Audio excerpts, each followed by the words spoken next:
Ben de şaşırdım.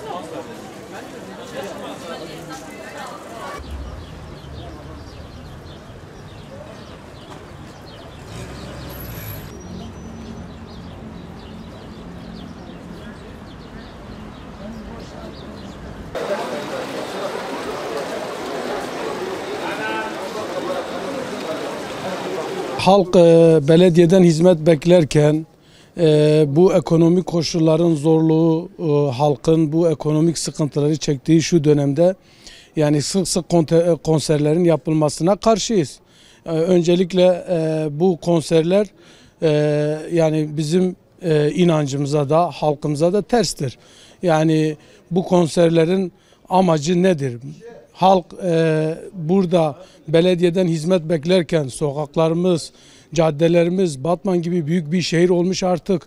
Böyle bir şehirde hizmet beklerken Batman'da hiçbir hizmetin olmayışı ve bu olmayan hizmetten dolayı da sürekli konserin yapıldığı bu ekonomik krizde, bu sıkıntılarda gençlerimiz işsizken sık sık bu konserlerin yapılması çok yanlış ve karşıyız biz halk olarak. Çok fazla paralar harcıyor ve bunu Batman ekonomisine katabilirler. Mesela atölyeler açılabilir, belediye adına farklı farklı hizmetler yapılabilir, büfeler yapılabilir, işsizliği gidermek için bir sürü yapılacak çok iş var.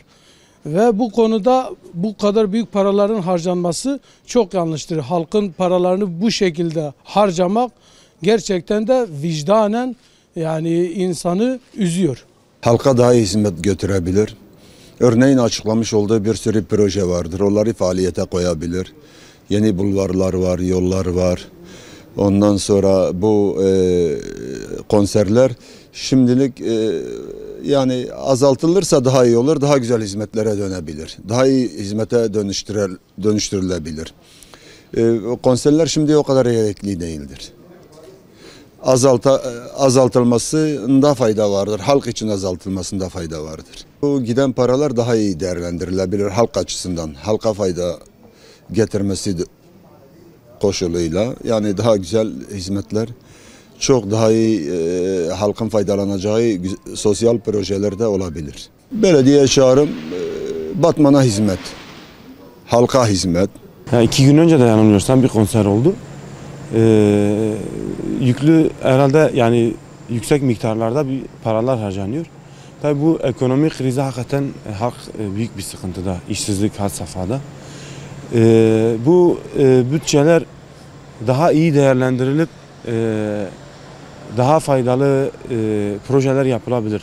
Yani hakikaten çok projeye ihtiyaç var. Belki iş alanında, belki ve istihdam alanında farklı bu yani daha iyi değerlendirilebilir bu bütçeler diye düşünüyorum. Mesafe sıfır, örfümüze, inancımıza, anlayışımıza uygun olmayan bir şekilde de konserler yapılması hakikaten üzücü bir durum. Bu konserlere verilen milyonlarca paranın bizim fakir olan halka sunulsa çok çok daha iyi olur. Bizim belediyemizden istediğimiz halkı düşünsün mesela. Bu konserlere vereceği milyonlarca parayı bizim fakir halklara versin. Oraya dağıtım yapsın, yatırım yapsın. Bizim belediyemizden istediğimiz budur. Şu anda belediyemizden istediğimiz sokaklara bir baksınlar. Sokaklar şu anda çoğu çamur yerlere dönüşmüş. Onları yapsınlar. Yani bizim halkı düşünsünler. Konserlere vereceği milyonlarca parayı bizim halka versinler. Halk daha memnun olur. Daha en azından bu ekonominin yani zor durumdan kurtulmasına sebep olur.